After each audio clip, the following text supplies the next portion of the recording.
Hey guys, welcome back to another episode of the Music Den. I am, of course, your host, Armando Venditti. I hope you guys are having a fantastic Saturday night here in Edmonton. The sun is just going down at around 10 to 10. That's the beauty of living in Alberta in the summertime.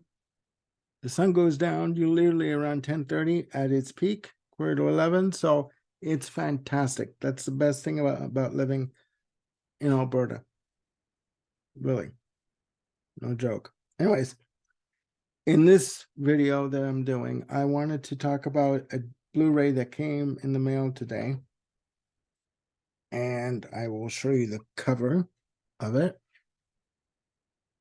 This is going to be a bit of a surprise to you guys, but what the hell? This is the 45th anniversary edition of the Rocky Horror Picture Show. There you go. See? And this came out in 2020. And I just saw it in the stores a few weeks ago. And I wanted to pick it up, basically because we lost our previous version of the Blu-ray edition. So I had to replace it. So I just finished watching it. To me, this is one fantastic movie. And for those of you out there who have been living in a cave for the past 45 years and don't know, the Rocky Horror Picture Show is a musical. It started out as a play in London, I believe in the West End. It was turned into a film through 20th Century Fox in 1975. It stars Tim Curry, Richard O'Brien, Patricia Quinn, Susan Sarandon, Barry Bostwick, Little Nell, and Meatloaf as Eddie.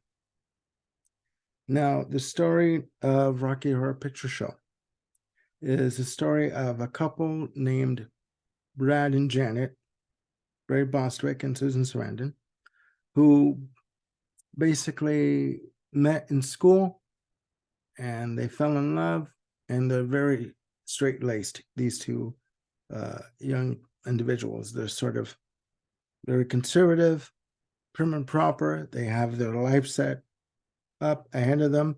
They know exactly what they want to do with their lives, and they're the path of where they want to go.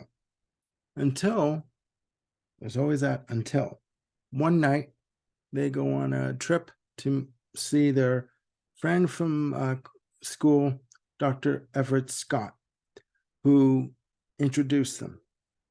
And they basically get a flat tire, and they basically are pulled into a world in trying to get help for the flat tire. They are basically pulled into a world of, how can I put this diplomatically, of questioning what they think is normal and what they believe is normal. They are opened to a whole other reality, or a whole other possibility of what their lives could be.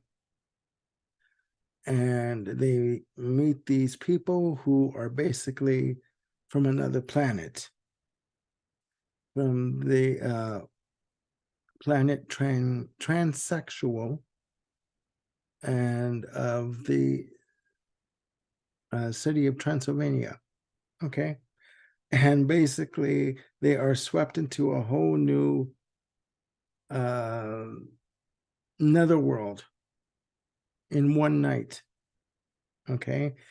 And they are exposed to other people who are living the reality, their truth, but from a different perspective, an alternative universe. Let's put it that way. And they're basically changed after this experience for the rest of their lives. They're not told why. They're told, why not? Why not try something new? Why not try something from a different perspective? You know, why not? And this is all led by Dr. Frankenfurter, played by Tim Curry.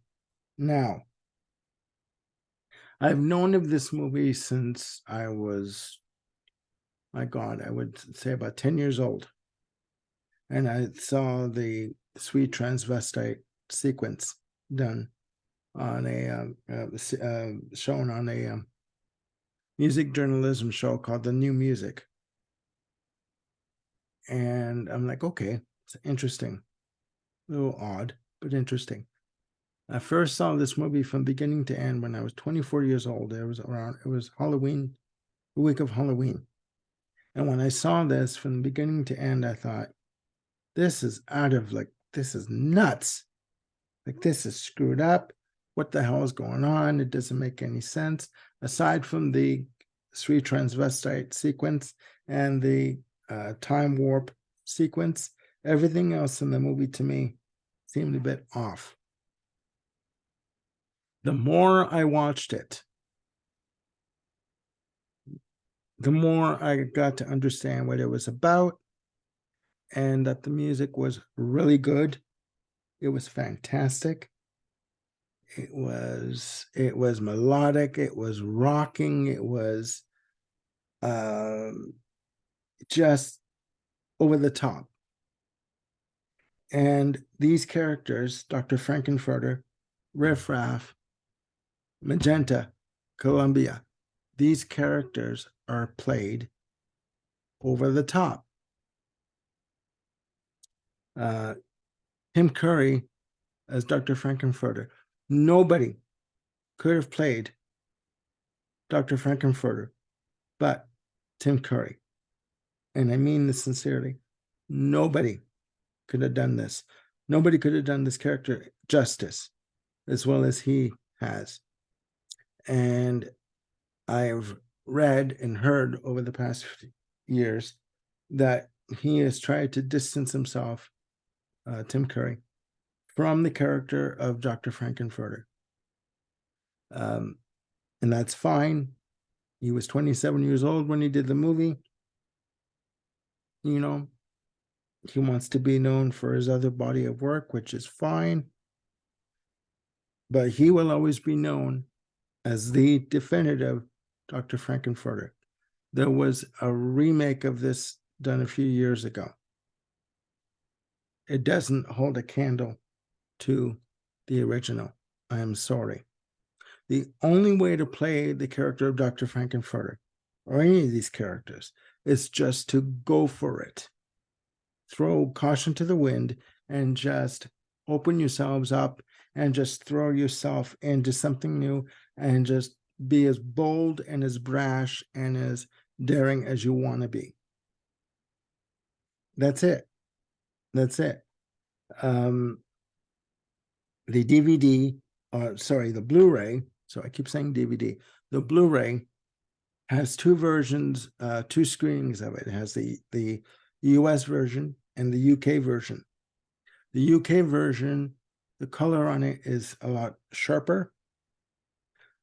The angles are different. There are certain camera angles, certain scenes that are done that are not in the US version. And there is one song that is featured in the British version called Superheroes that is not in the US version.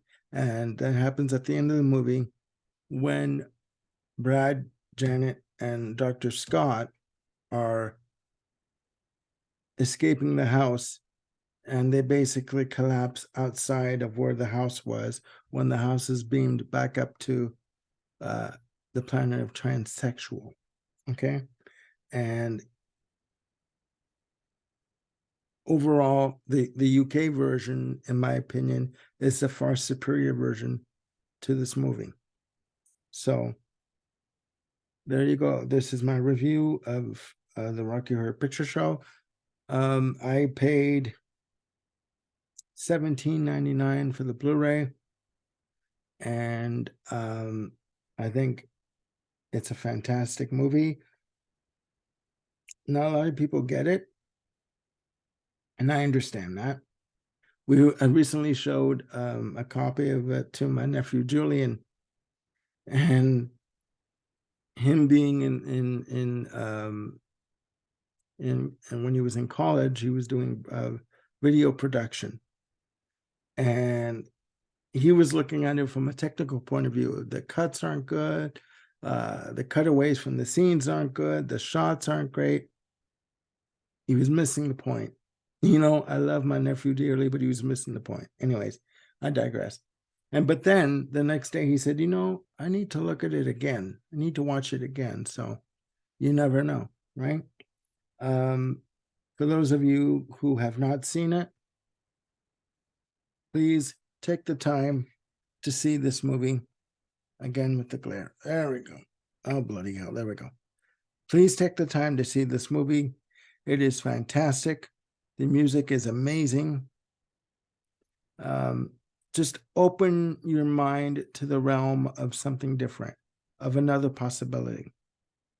Okay? So that's it for now. I hope you guys are having a great night. And I hope you guys are taking care of each other and yourselves, and you are being safe. I will be back with more content. Please click like and subscribe and hit the notification bell for any new content that will be coming up. I will be doing a Tears for Fears album ranking this week. I will be doing another episode with Ryan Gavalier. We're going to be talking about Brian Eno's album that he did with his brother Roger and Daniel Lanois called Apollo. And I will be doing a show sometime soon with Bill Schuster on the band Chilliwack. We're going to be ranking the albums of that fantastic band. And we also are going to be doing stuff, ranking the albums of Black Sabbath and Joe Jackson. So there's a lot of stuff coming up. Hopefully you guys do like the content that I'm delivering, and you're hopefully understanding what I'm trying to do with the channel. So that's it for now. I'm going to be signing off. Have a good night, and I will be back very soon. Bye for now.